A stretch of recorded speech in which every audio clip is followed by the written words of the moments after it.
Hey, Teddy K here for Best Buy Plugin, and in this video review we're going to take a look at the Samsung Gear Fit 2. This is the company's latest wearable band. Not quite a smartwatch, not quite a fitness band, it's a little bit of both, and it's a really nice product and probably the best wearable Samsung has made to date.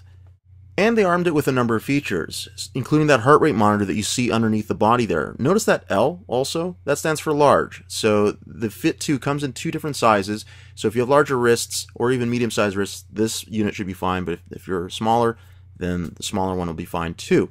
This is the main interface. So this is the main screen that you're looking at. You can change the watch face, which I'll get to a little bit later.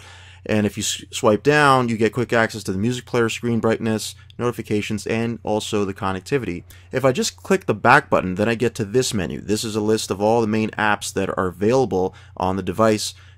And you can see it's a pretty long list. Now, as I scroll through here, I'm going to get to the 24-hour log. There it is.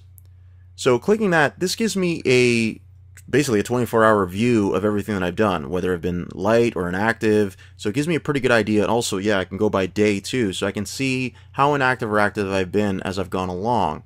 And a couple quick notes about the display. So this is a 1.84-inch Super AMOLED display. It's very nice and pretty responsive too. Now I have it at full brightness here at 11, which is kind of a funny number, but and that makes it a little easier to read in bright sunlight or bright daylight, but of course it also kills the battery a lot quicker. Now I'm getting into some of the settings here. So vibration, we can use that to it can tell me if I've been inactive for a little while, also for notifications. Power saving, as I just mentioned, the battery. Now if you want to, you can go grayscale on the home screen to reduce some of the energy, but it also depends on what you're tracking and what's going on, how many notifications you have coming in. So I'm going to get to battery life a little bit later. But here are just some of the things that you can change and some of the things that you can access as you go along. Now at all times, the big button on the side is like a home button. You press it, it takes you back to the home screen.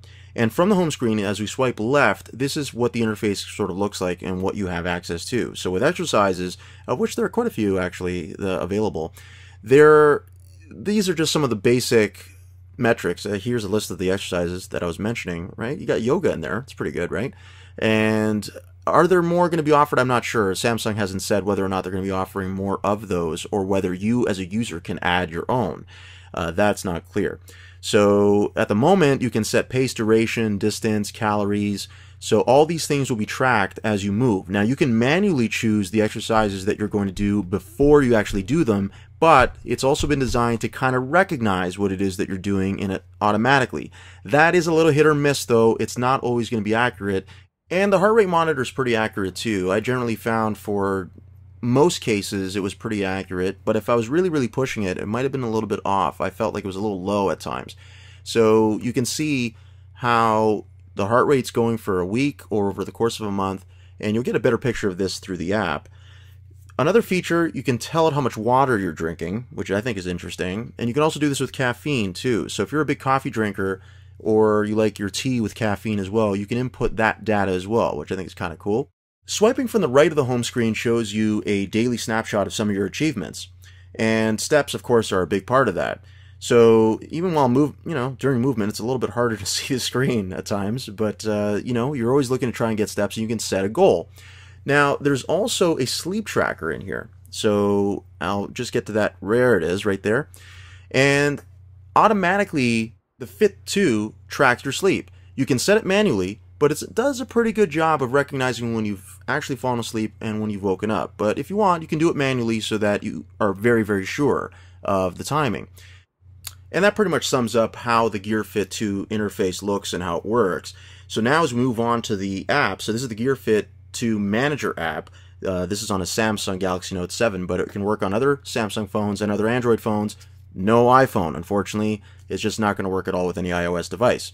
So the setup here is more or less the same. So you can manage some of the same features that you can manage on the Fit 2 itself, you can manage here too, but there are some other added elements that you can do here. So you'll notice that we have watch faces, so I can change the watch face. I can do this on the device, but I can also do it here, and it just quickly changes whatever I select. And I can actually add third-party watch faces too. I can buy them. So there's under the Galaxy Apps section, the Galaxy Apps section of this app, There's a lot of galaxy going on here. There is options for other apps that can work on the device as well. Notably missing, at least in Canada, is Spotify. So our friends in the US do have this feature. They have Spotify integration, but as of this review, it did not work. Here with the Gear Fit 2, as I was testing it, I could not find any way to get that app to work. So watch faces and a handful of apps are essentially all you have at this point, at least if you're in Canada. I'm not sure about Europe or other jurisdictions, but this is how it is. So now, double pressing the home key, if I wanted to do that, I could make it so that it would launch something specific, a specific feature or an app directly on the device. By default, that is not enabled. So just to wrap things up here, so battery life is about 2 days, maybe 3, depending on what you have enabled and what you don't.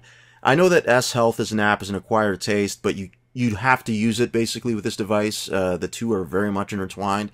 And other than that, though, this is the best Samsung wearable they've made so far, and it's worth a look. For Best Buy Plugin, I'm Teddy K. Thanks for watching.